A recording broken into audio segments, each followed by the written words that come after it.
प्रभु तेरी वाणी जीवन की रोटी, नैनों की ज्योति अंधेरा मिटाती।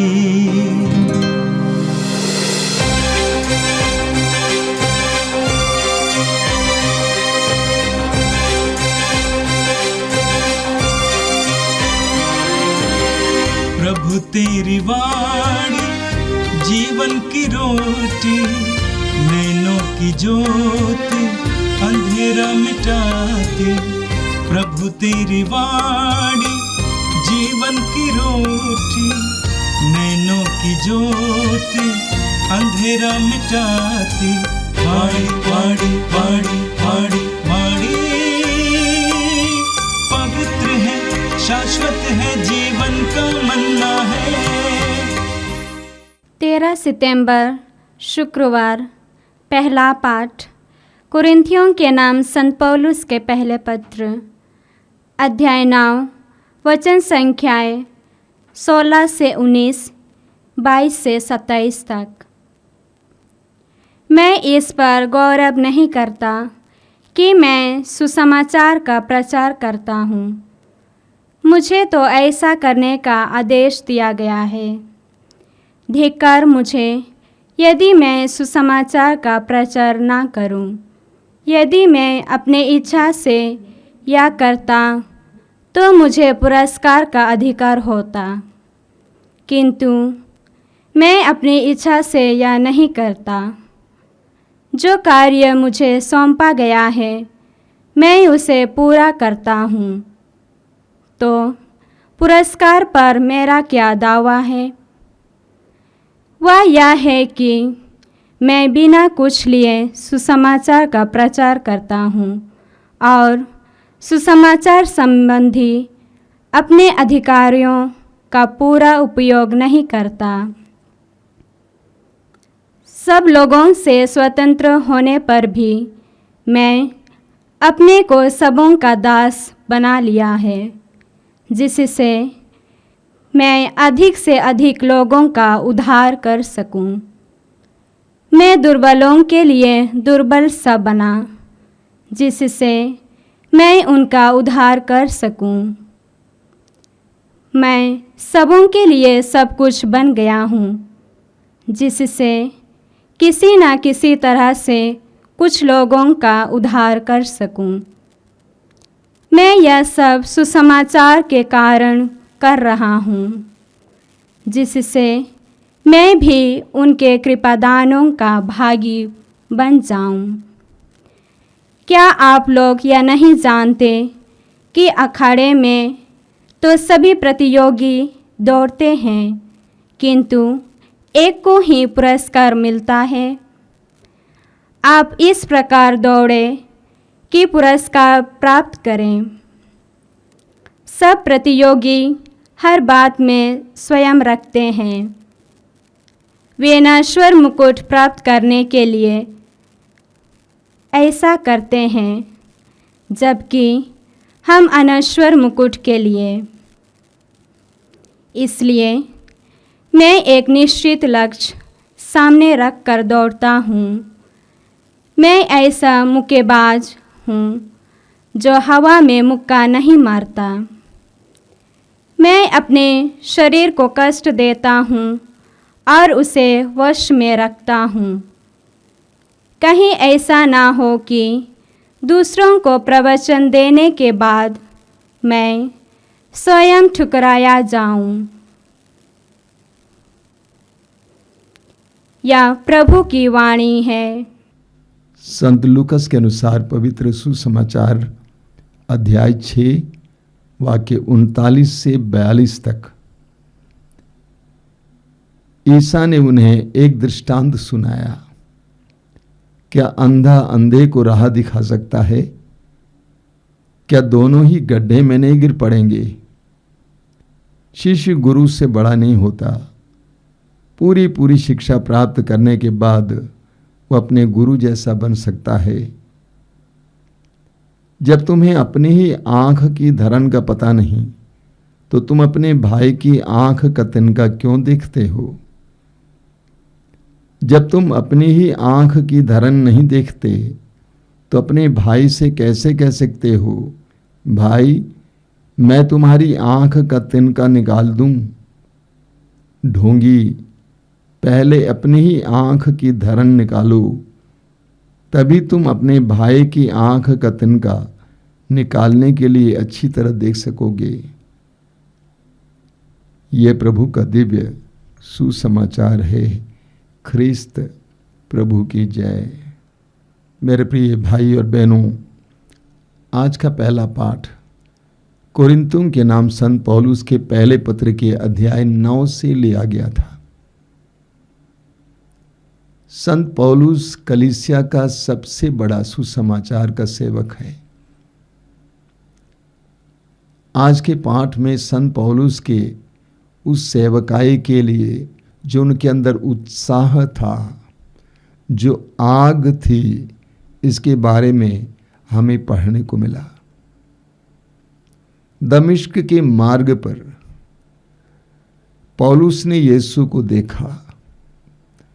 उस समय से पौलुस यीशु के प्रति और सुसमाचार के प्रति पूरी तरह से समर्पित हुए। संत पौलुस का पूरा जीवन सुसमाचार के लिए पूर्णतः समर्पित जीवन था। उनके रग रग में सुसमाचार था। इसीलिए आज के पाठ पढ़ते समय मैं एक तरह से भाव विभोर होता हूं। पौलुस कहते हैं, मैं इस पर गौरव नहीं करता कि मैं सुसमाचार का प्रचार करता हूं, मुझे तो ऐसा करने का आदेश दिया गया है। धिक्कार मुझे यदि मैं सुसमाचार का प्रचार ना करूं। दो बातें पौलुस यहां कहते हैं। सबसे पहले पौलुस कहते हैं कि यदि मैं सुसमाचार का प्रचार करता हूं, प्रसार करता हूं, तो इसके लिए मैं घमंड नहीं करूंगा, क्योंकि मुझे आदेश दिया गया है, मुझे एक जिम्मेदारी दी गई है। जिसने सुसमाचार को पाया है, सुना है, उसको उसका प्रसार करने का कार्य दिया गया है। दूसरों को सुसमाचार सुनाना हर विश्वासी का परम कर्तव्य है। अगर हम लोगों को सुसमाचार नहीं सुनाते हैं तो हम लोगों के प्रति अन्याय करते हैं, क्योंकि इस संसार में हर मनुष्य को सुसमाचार सुनने का हक है, अधिकार है। जब आप सुसमाचार नहीं सुनाते हैं तो आप उनके प्रति अन्याय करते हैं। पौलुस कहते हैं कि मुझे आदेश दिया गया है। आगे का शब्द सुनिए, मुझे तो ऐसा करने का आदेश दिया गया है। धिक्कार मुझे यदि मैं सुसमाचार का प्रचार ना करूं। धिक्कार मुझे यदि मैं सुसमाचार का प्रचार ना करूं। पौलुस अपने जीवन को बिना सुसमाचार प्रसार या प्रचार के देख नहीं पाते हैं। अंग्रेजी के यरूशलेम बाइबल में इसका अनुवाद है, I should be in trouble if I don't proclaim the gospel. यानी यदि मैं सुसमाचार की घोषणा न करूं तो मैं परेशानी में होऊंगा।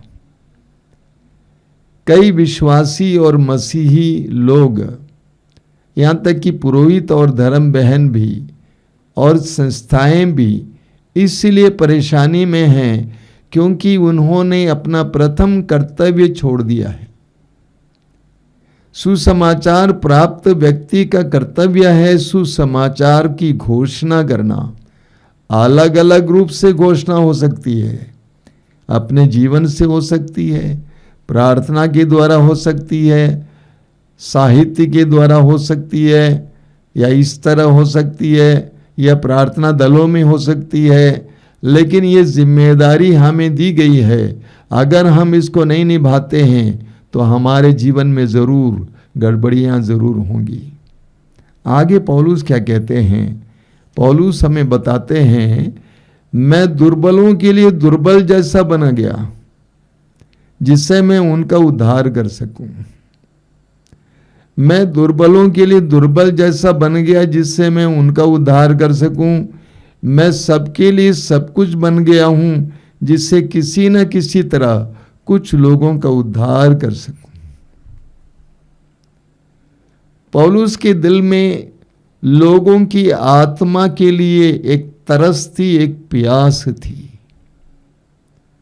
लोगों को बर्बादी से बचाने के लिए, सर्वनाश से बचाने के लिए, सुसमाचार के द्वारा उनके जीवन को अनंत जीवन की ओर मोड़ने के लिए संत पौलुस के अंदर एक प्यास थी, एक उत्साह था। इसीलिए पौलुस कहते हैं कि मैं सब कुछ, सबके लिए सब कुछ बन गया हूं। जिनके बीच में मैं काम करता हूं, मैं उनकी तरह बन जाता हूं। अंग्रेजी में इसको इनकल्चुरेशन या कॉन्टेक्चुअलाइजेशन कहते हैं।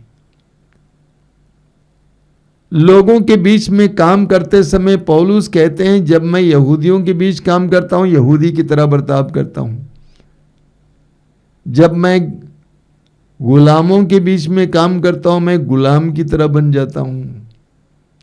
मैं गरीबों के बीच में काम करता हूं, गरीब बन जाता हूं। मैं सबके लिए सब कुछ बन जाता हूं। क्या के लिए?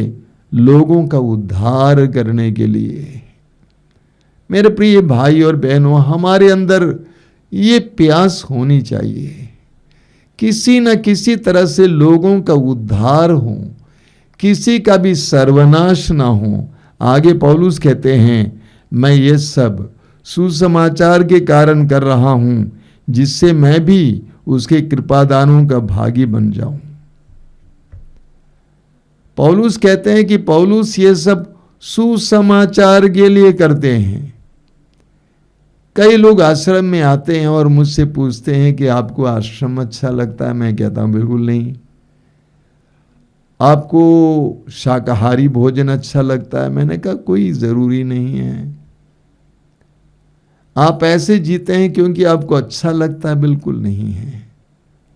मैं ईमानदारी से बोलता हूं कि आश्रम में जो जीवन, जो शैली में अपनाया हूं, ये इसलिए नहीं कि ये मुझे अच्छा लगता है, ये मेरे लिए सुविधाजनक है, बल्कि इसलिए सुसमाचार के लिए, ताकि सुसमाचार के अंदर जो संपदा है, उसके अंदर जो कृपाएं हैं, इसको बांटने में मेरी जीवन शैली सहायक बने। संत पौलुस आगे अपने आप को एक खिलाड़ी से तुलना करते हैं। पौलुस कहते हैं कि एक प्रतियोगी की तरह, खिलाड़ी की तरह संत पौलुस है। सब प्रतियोगी हर बात में संयम रखते हैं। वे नश्वर मुकुट प्राप्त करने के लिए ऐसा करते हैं, जबकि हम अनश्वर मुकुट प्राप्त करने के लिए कहते हैं। मैं एक निश्चित लक्ष्य सामने रखकर दौड़ता हूं। मैं ऐसा मुक्केबाज हूं जो हवा में मुक्का नहीं मारता। जिस तरह एक खिलाड़ी परिश्रम करता है, मेहनत करता है, अगर वो दौड़ में लगा है तो वो बहुत परिश्रम से दौड़ता है, पीछे मुड़कर नहीं देखता है, बल्कि अपने लक्ष्य की ओर दौड़ता है। अगर वो मुक्केबाज है तो अपने जो दुश्मन है, शत्रु है, जिसके साथ वो लड़ रहा है, उसके सही जगह पर मुक्का मारने के लिए प्रयासरत है। उसी तरह पौलुस कहते हैं कि मेरा जीवन एक लक्ष्य सामने रखकर मैं जीता हूं, लक्ष्यहीन नहीं है। इस संसार में बहुत सारे लोग लक्ष्यहीन जीवन जीते हैं, यूं ही जीते हैं। जीवन का लक्ष्य क्या है उनको नहीं मालूम है। क्या करने के लिए पुरोहित बने हैं उनको नहीं मालूम है। क्या करने के लिए धर्म बहन बने हैं उनको नहीं मालूम है। ऐसे ही जीते हैं। इतना ही नहीं, पौलुस कहते हैं मैं अपने शरीर को कष्ट देता हूं और उसे वश में रखता हूं, कहीं ऐसा न हो कि दूसरों को प्रवचन देने के बाद स्वयं मैं ही ठुकरा दिया जाऊं। जिस तरह एक खिलाड़ी अपने शरीर को वश में रखता है, वो शरीर के प्रति सॉफ्ट नहीं बनता है, कठोर बनता है, शरीर को वश में रखता है। उसी तरह पौलुस कहते हैं, मैं भी अपने शरीर को वश में रखता हूं ताकि सुसमाचार सुनाते समय कोई भी मेरी ओर उंगली ना दिखाएं और बोलें कि अपने आप को देखो। बहुत सुंदर बात है।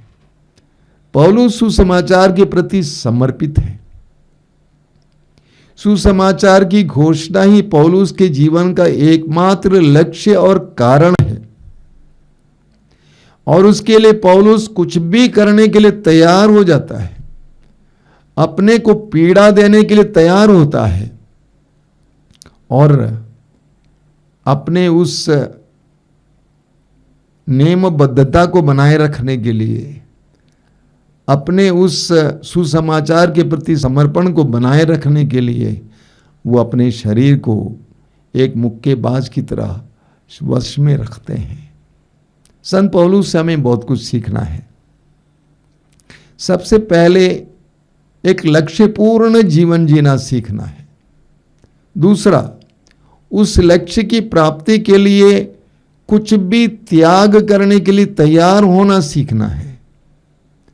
तीसरा, अपने आप को सुसमाचार के योग्य बनाना सीखना है। ये बाइबल, ये सुसमाचार सिर्फ सुनाने के लिए नहीं है, सर्वप्रथम यह पढ़ने और जीने के लिए है। जब हम लोग सुसमाचार को जीते हुए सुनाएंगे, उसमें शक्ति रहती है, उसमें दम रहता है। और आज का सुसमाचार संत लूकस के सुसमाचार के अध्याय 6 से लिया गया था।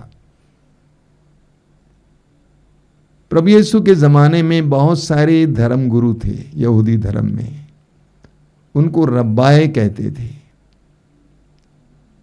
फरीसी अपने आप को धर्म गुरु मानते थे, धर्म के ज्ञाता मानते थे, शास्त्री भी।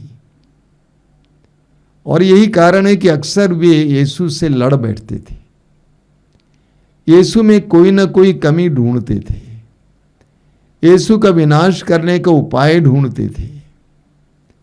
ऐसे परिवेश में प्रभु यीशु आज उनको देखते हुए या उनको दृष्टि में रखते हुए कुछ बातें हमें बताते हैं। प्रभु कहते हैं, क्या अंधा अंधे को राह दिखा सकता है?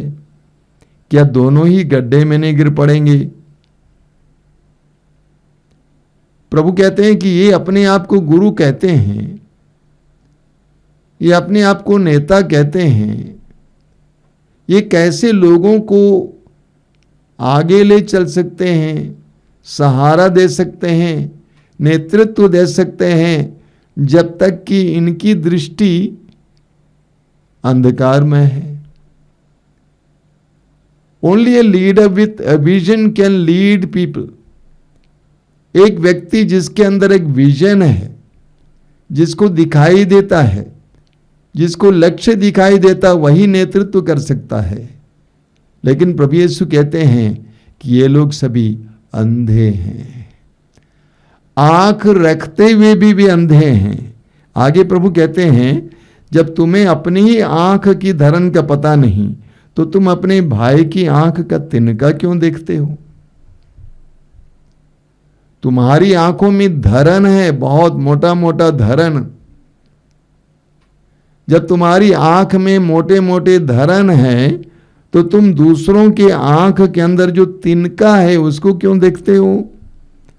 जब तुम अपनी ही आंख की धरन नहीं देखते, तो अपने भाई से कैसे कह सकते हो, भाई मैं तुम्हारी आंख का तिनका निकाल दूं? ढोंगी, पहले अपनी ही आंख की धरन निकालो, तभी तुम अपने भाई की आंख का तिनका निकालने के लिए अच्छी तरह देख सकोगे। प्रभु यीशु ये फरीसी और शास्त्रियों के संदर्भ में बोल रहे हैं, लेकिन ये हमारे लिए भी महत्वपूर्ण है। हमें भी दूसरों की छोटी छोटी कमियां भी दिखाई देती हैं, लेकिन अपनी कमियां कम दिखाई देती हैं। जबकि हम जानते हैं कि हमारे अंदर बड़ी बड़ी कमियां हैं। प्रभु कहते हैं जब तक तुम अपनी कमी को दूर नहीं करोगे, जब तक तुम स्वयं शुद्ध नहीं हो जाओगे, जब तक तुम स्वयं पूर्ण नहीं होगे, तो तुम कैसे दूसरों की अशुद्धि के बारे में बोल सकते हो, दूसरों की अपूर्णता के बारे में बोल सकते हो। तो प्रभु आज हमें भी संबोधित कर रहे हैं। हम जानते हैं प्रभु यीशु ने अपने जीवन के द्वारा शिक्षा दी। प्रभु यीशु जैसे कहते थे वैसे करते थे, और वही कहते थे जो वे करते थे। लेकिन हम जानते हैं कि हमारे जीवन में अंदर बाहर अलग अलग है। हम बोलते कुछ हैं लेकिन करते कुछ और हैं। प्रभु कहते हैं ईमानदार बनना सीखो। पहले अपने आप को शुद्ध करो, अपने आप को पूर्ण बनाओ, अपनी कमियों को देखो, अपनी कमियों को दूर करो, ताकि तुम दूसरों को मदद कर सके, उनको मार्ग दिखा सके। आइए हम प्रार्थना करें। प्रभु यीशु धन्यवाद देते हैं आज के सुंदर पाठों के लिए। धन्यवाद देते हैं क्योंकि तू हमें आह्वान कर रहा है कि हम अपनी अपनी कमियों को एहसास कर सकें और समय समय पर उसको दूर करने का प्रयास कर सकें, ताकि हम दूसरों के लिए सहायक बने, उनको नेतृत्व दे सके, उनकी मदद कर सके। हे प्रभु यीशु, हमें ऐसी कृपा दीजिए कि हमें अंतर्दृष्टि दीजिए, ताकि हम अपने आप को देख सकें, पहचान सकें, अपनी त्रुटियों और कमियों को दूर कर सकें। हे प्रभु यीशु, इन वचनों को सुनने वाले मेरे भाई बहनों को आशीर्वाद देना। आज का पूरा दिन उनके लिए कृपा का दिन बने, आशीष का दिन बने। हमारी इस प्रार्थना को ग्रहण कर, आमीन।